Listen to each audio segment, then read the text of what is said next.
AEW Dynamite starts off red hot with Bryan Danielson versus Pac in the second round of the Owen Hart Cup tournament. This was a really good match, really solid match. Has some very cool spots. Going to mainly get towards the end though. Towards the end, we have Pac going for his Black Arrow dive on Bryan Danielson. Bryan Danielson moves out the way. Bryan Danielson ends up hitting the Psycho knee. Then soon after, Pac puts Bryan Danielson in the brutalizer submission, and then Bryan Danielson ends up reversing it into a label lock. Pac reversed that into a roll up pin. Bryan Danielson ends up reversing that into a roll up pin and picks the victory, and he would advance to the final round of the whole tournament before the finals. This was a really good match, solid match. I think the right winner won though, but this was a really good match. Good opener to start off AEW Dynamite. Next, get a quick promo. Mark Briscoe, he's mentioning, what happened in the ladder match, mentioned Jack Perry being the new TNT champion. And then he ends up officially making himself the official first member of Team AEW for Blood and Guts that is coming up this month. So he is the first member of Blood and Guts. Then Jack Perry comes out of nowhere, attacks Mark Briscoe from behind with the TNT Championship. Then you got Kyle O'Reilly. He comes in the ring to make the save to attack Jack Perry. But then you got Okada. He comes in the ring to protect Jack Perry. He ends up hitting the Rainmaker on Kyle O'Reilly. Then the Young Bucks come. They come inside the ring, hit the EVP trigger, and then they hit the EVP trigger, and you think that's the end of that. But then the Acclaim come out. They come in the ring, and then the Elite all leave the ring, and that's the end of the segment there. Still building up, the Elite, the Acclaim. Eventually, the Acclaim probably most likely will be in the Blood and Guts match. I don't know if all the Acclaim members are going to be in it or just going to be Max and Bowens, but I'm interested to see how this story plays out. Next, we get the semifinals of the women's Owen Hart Cup tournament match between Willow Nightingale and Kris Statlander. This was a solid match as well. Starts off immediately with them two brawling during Willow Nightingale's entrance. They start brawling. Willow Nightingale gets the upper hand, but we get towards the end where Stokely tries to assist Kris Statlander. He ends up putting a chain in the corner turnbuckle, and he ends up distracting the referee. Kris Statlander grabs the chain. She tries to attack Willow Nightingale, but Willow moves out the way, and she almost ends up hitting Stokely. Willow Nightingale ends up taking the advantage, ends up rolling her up, and picks up the victory, and she would advance to the third round of the Owen Hart Cup tournament, where Statlander is eliminated. We'll say this. This was a solid match. Very interested to see how this storyline would play out and what's the end goal here, because they haven't been putting too much story into Kris Statlander and Willow Nightingale yet. They're kind of like slowly building it up, so I hope eventually they pick it up. So I wonder what's the end goal here. Most likely probably after the Owen Hart Cup tournament, they'll probably start picking up this storyline. Next, Britt Baker. She returns on Dynamite. She ends up cutting her promo, and she mentions why she was gone. She mentions that how no matter what, she always feels fine. She mentioned how that she was injured, but the injury wasn't the main reason why she was gone. She said even though she was injured, she still felt like she could wrestle. But then she ends up saying that one moment she was at home and she felt sick and that she couldn't move. She mentioned how she tried to open a bottle of water, but she couldn't open that bottle of water, and on the right side of her body, she just couldn't move at all. Then she said she went to the doctor. She got diagnosed with TIA, which is a different form of a stroke, if I'm not mistaken. That's what she said, or a sign of a stroke finna happen. So she hit up Tony Khan and ends up saying that she needs time off. Tony, of course, ends up giving her time off. This was a very passionate promo. She cut a very deep, passionate promo. Then she ends up mentioning Mercedes Moné, and she ends up mentioning how Mercedes ends up having piped in CEO chants during her entrance. I knew I wasn't the only one. I'm like, I know the crowd is not chanting CEO when she comes out. I love that clap back, because that is so true. The piped in CEO chants are just ridiculous. Then we get on the time drawing. Mercedes Moné is pulling out of a truck, and she's talking to the EVPs with the Young Bucks, and they're talking, and they about to do her celebration while Britt Baker is still in the ring. They about to do her TNT and New Japan Strong Women's Championship celebration, but Britt Baker's still in the ring. Britt Baker's still in the ring, and then the security are just putting all the decoration up. They're putting all the balloons up for Mercedes Moné's celebration, not even noticing Britt Baker's in the ring. Play the music. Mercedes Moné, she comes out. Then it starts off with Britt Baker ends up saying that I understand what you're doing. I outshined you at Forbidden Door, so you're doing the same to me on tonight.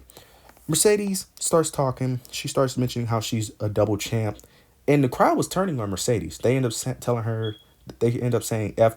They end up telling her to shut the fuck up.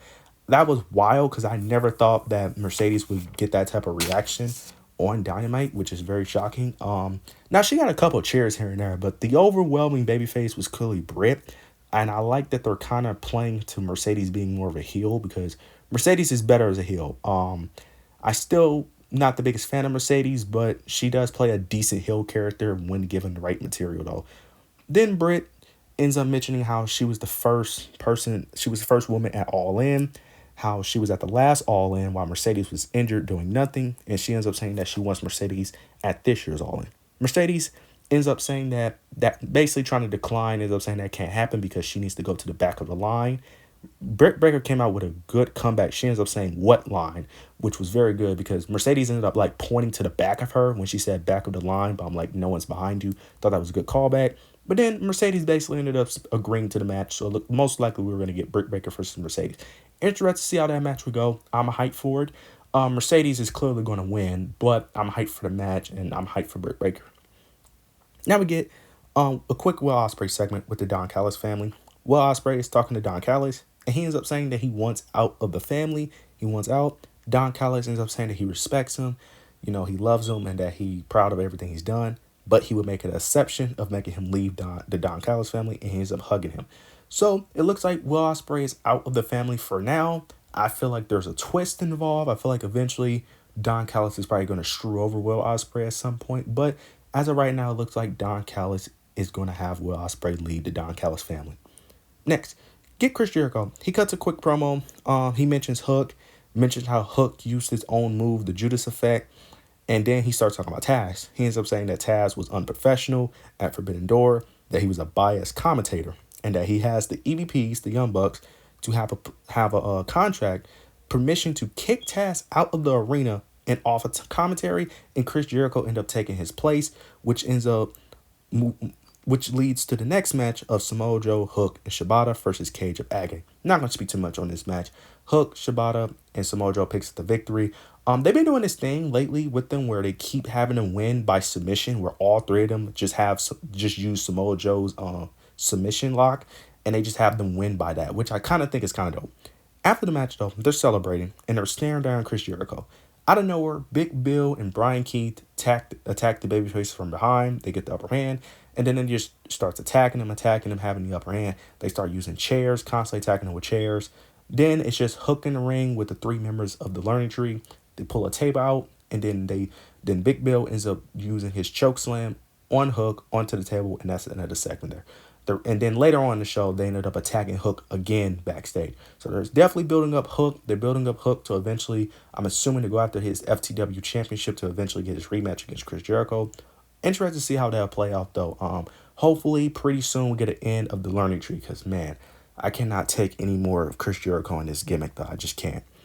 Next, we get Jeff Jarrett versus his mystery opponent for the Owen Hart Cup tournament. And it's no other than Hangman Page, as we all pretty much predicted. Hangman Page makes his return. Hangman Page wins this match. Not going to speak too much on it. He ends up dominating basically the whole match, basically just being this ruthless heel. After he makes up the win, the Young Bucks confront him and wants to, recruit him as their fifth member for Blood and Guts. But he ends up basically declining. He's like, I'm not your puppet. I'm not going to listen to what you say. I'm just going to do me, and I'm going to win the Owen Hart Cup tournament. The EVPs didn't like that, so I'm assuming they're probably going to try to get some payback for the way he treated them, because he ends up like shoving Matt Jackson. He ends up pushing Matt Jackson's face. Like, he was just ruthless in that segment. So I'm curious to see what's the plans for Hangman, but I'm assuming most likely he's going to win the Owen Hart Cup tournament to face Swerve at All In. Now we get the main event: Dan Garcia versus Will Osprey for the International Championship. During this match, they were playing the story of Daniel overcoming the odds, trying to defeat Will Osprey. But towards the match, MJF was in his corner supporting Dan Garcia. Towards the end of the match, MJF is trying to help Dan Garcia by giving him his diamond ring, constantly telling him to use the diamond ring, but Dan Garcia ends up refusing to use the diamond ring on Will Osprey. That ends up costing him the match. Will Osprey takes advantage of that and ends up picking up the victory. After the match, Dan Garcia is in the corner. He's crying. He's upset, of course, because he lost the championship match. Will Osprey tries to cheers him up. Will Osprey ends up leaving the ring. MJF does the same thing. He's talking to him, cheering him up. He ends up picking Daniel Garcia up, ends up hugging him. And then he low blows him, attacks Daniel Garcia. And now we got a heel MJF. Our scumbag is back. And it's crazy because I was not expecting an MJF him turn. I really not. He ends up attacking Daniel Garcia. He ends up hitting him with the diamond ring, which made Daniel Garcia bleed, constantly viciously attacking Daniel Garcia. Security had to break it up, had to come out. He ended up hitting a power driver off the top rope as well. This is very interesting. This is very interesting. Very interesting that they pulled the trigger on a heel MJF. I was very shocked. I was not expecting a heel MJF. Very interested to see where this goes, though. I'm assuming this may end up being Will Ospreay versus MJF at All In, because I'm assuming Will Ospreay would try to help be, the aid of Daniel Garcia, because I don't know what MJF can do as a heel. Maybe I'm tripping, but this is very interesting. I like the idea of a heel MJF, though. I don't think they needed to do a heel turn, but I understand why they did it. This was great. This was a really good episode of Dynamite. You guys let me know what you guys thought. A lot of story, good matches. I think everything progressed. I really love what they did here. This was really good episode of Dynamite. But you guys let me know what you guys thought. Let me know your opinions down below. Make sure you like, comment, and subscribe. But yeah, that's it.